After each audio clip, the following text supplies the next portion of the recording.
আপনাদের কাউকে বলে বোঝাতে হবে না যে তৃণমূল কংগ্রেস একেবারে সম্পূর্ণভাবে তৃণমূল কংগ্রেসের বিসর্জন হয়ে গেছে মানুষের মন থেকে।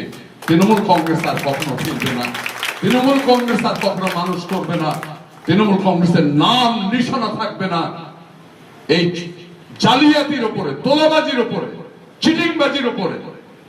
যে দল শেষ 5টা বছর চলেছিল, মমতা বন্দ্যোপাধ্যায় মাথার ফাটিয়ে রক্তের বিনিময়ে যে দল করেছিল, তার ভাইপো সেই দলটা বিক্রি করে দিল ব্যবসায়ীদেরকে।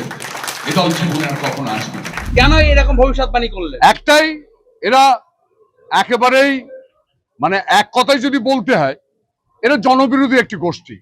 মমতা বন্দ্যোপাধ্যায় মাথার রক্ত ঝরিয়ে এই দল করেছিলেন, আর তার ভাইপো একটা তোলাবাজ ব্যবসায়িক। তার যে উদ্ধতা, সে লাট সাহেবের যেন লাট সাহেব আর সব চাকর বাকর। তার এই ব্যবহারের জন্য এই দল একেবারে শেষ হয়ে যাবে, থাকবে না। আমি তো আগে এসছি, আর এখন যারা রানিং এমএলএ, যারা পদে আছে এমপি, এরা পর্যন্ত তীব্র প্রতিবাদ করছে ওই তোলাবাজটার বিরুদ্ধে। দলটা শেষ হয়ে গেল। আপনি তো তৃণমূলের বিধায়ক ছিলেন, অভিষেক বন্দ্যোপাধ্যায় আপনাদের দলের নেতা ছিল। কি দেখেছেন, কি তার চাহিদা ছিল? একটাই, পয়সা। মিথ্যা ভাবে, যে কোনো ভাবে, অসৎ উপায়ে তাকে যারা তোলাবাজির মাধ্যম দিয়ে তাকে যারা পয়সা দিতে পেরেছে, তার কাছে তারাই নেতা ছিল। আমরা নেতা ছিলাম না, মানে আমরা তাদের কোনো নেতৃত্বের পর্যায়ে পড়তাম না। তার কারণ তোলাবাজি ছাড়া, পয়সা ছাড়া অভিষেক বন্দ্যোপাধ্যায় আর কিচ্ছু চেনেননি। তার মানে জবাব, তার প্রমাণ আপনারা প্রত্যেক দিন পাচ্ছেন। এত সম্পত্তি পেল কোথা থেকে? কোথা থেকে এলো এত সম্পত্তি? কোথায় কি করতেন উনি? কি করেন? ওরা আয়ের উৎস কি? কোথা থেকে পেলেন? এই বাংলার মানুষের মুখের রক্ত একদল তোলাবাজের মাধ্যমে পাহাড় পরিমাণ অর্থ জোগাড় করেছেন অভিষেক বন্দ্যোপাধ্যায়। এর বিচার হবে, এবং এই বিচার মানুষের বিচার হবে, এই রেহাই পাবে না। আপনি তো তৃণমূলের বিধায়ক ছিলেন, তৃণমূলের এই যে ভরাডুবির কারণটা কি? একটাই, আমি বিধায়ক ছিলাম। আমি তো এই ভরাডুবির আগেই যখন আমি কংগ্রেসে যোগ দিয়ে তাদের বিরুদ্ধে প্রতীকী লড়াইটা লড়লাম, আমি যদিও শেষে এসেছি।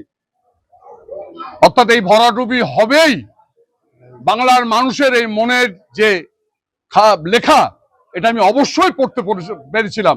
তার কারণ আমি তৃণমূল দলে এমএলএ হওয়ার পরে 23 সালের পর যে অত্যাচার, যে ভাবে পঞ্চায়েতকে দখল, লুট, তোলাবাজি, টিকিট বিক্রি, সার্টিফিকেট কেড়ে নেওয়া এবং মানুষের অধিকার, কথা বলার অধিকার কেড়ে নেওয়া, সেদিন থেকে আমি বুঝেছিলাম যে দল থাকবে না। এই ভাইপোর নেতৃত্বে এ দল উঠে যাবেই। সেদিন আমি সিদ্ধান্ত দিয়েছি। আপনি বিধায়ক থাকাকালীন অভিষেক বন্দ্যোপাধ্যায় অফিস বা অন্য জায়গা থেকে কোনো টাকা তোলা বা এই সমস্ত ব্যাপারে কোনো ইনস্ট্রাকশন পেয়েছিলেন?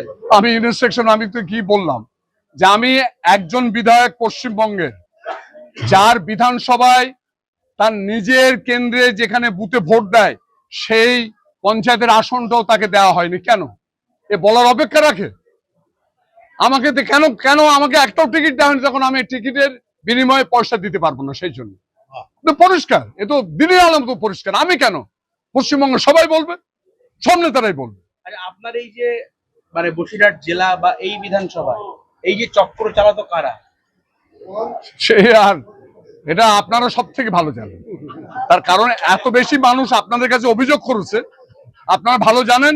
আর তারা কেউ বেরোচ্ছেন না, সব ঘরের মধ্যে, তারা কেউ বেরোচ্ছে না।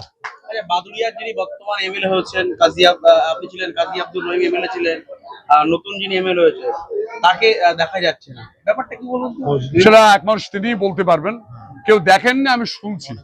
হ্যাঁ, এবং আমি খুব যেহেতু আপনাদের কাছে শুনলাম শুধু নয়, আমি সোশ্যাল মিডিয়াতে শুনছি, বা দলের কর্মীরাও, তারা এখন কিন্তু আর ভয়ে কথা বলছে না।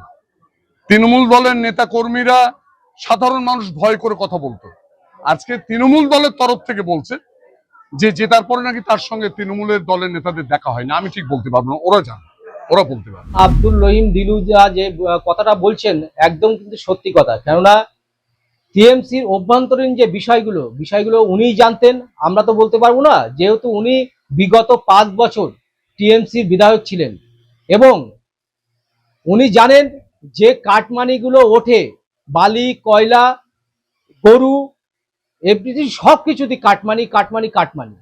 যে কোনো কাজ করলে কাটমানি ছাড়া চলে না।